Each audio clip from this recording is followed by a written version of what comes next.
या बातमीपत्राचे प्रायोजक आहेत pro rich look skin and hair studio. नमस्कार, पोलीस माझा न्यूजच्या बातमीपत्रात आपलं मनापासून स्वागत। पाहूयात काही विशेष घडामोडी।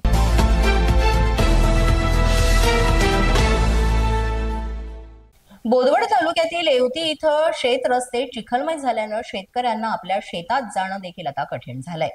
तसंच खत बी बियाणे शेतात घेऊन जाण्यासाठी रस्ताच नसल्यामुळे शेताची मशागत कशी करावी असा प्रश्न शेतकऱ्यांसमोर निर्माण झालाय। शेतकऱ्यांनी लोकप्रतिनिधींसंबंधित अधिकारी यांना वारंवार याबाबत माहिती दिली असून सुद्धा त्याची दखल बोदवड तालुक्यामध्ये घेण्यात आलेली नाही।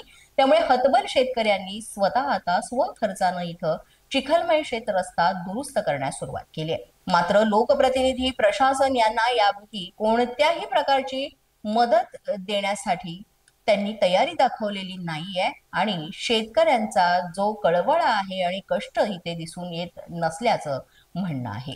येवती गावातून इथे शेतकरीच त्यामुळे पुढे सरसावलेत आणि त्यांनी स्वतःच हे काम सुरू केलेलं आहे। त्यामुळे लोकप्रतिनिधी याकडे केव्हा लक्ष देतील असा प्रश्न पुन्हा एकदा निर्माण झालाय। पोलीस माझा न्यूज करिता प्रतिनिधी ज्ञानेश्वर पारधी, जळगाव। पोलीस माझा न्यूजच्या बातमीपत्रात आज इतकंच। तुम्हाला आमचं बातमीपत्र कसं वाटतंय याबाबत अवश्य अभिप्राय कळवा। यासाठी पोलीस माझा न्यूजचे YouTube चॅनल सबस्क्राईब करा। तसंच आमचं फेसबुक, इंस्टाग्राम आणि ट्विटर अकाउंट फॉलो करा। अधिक माहितीसाठी आमच्या www.policemazanews.com या वेबसाईटला भेट द्या।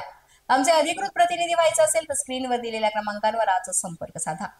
आजच्या बातमीपत्रात इतकंच। पुन्हा भेटूया पुढील बातमीपत्रात। तोपर्यंत पाहत रहा पोलीस माझा न्यूज।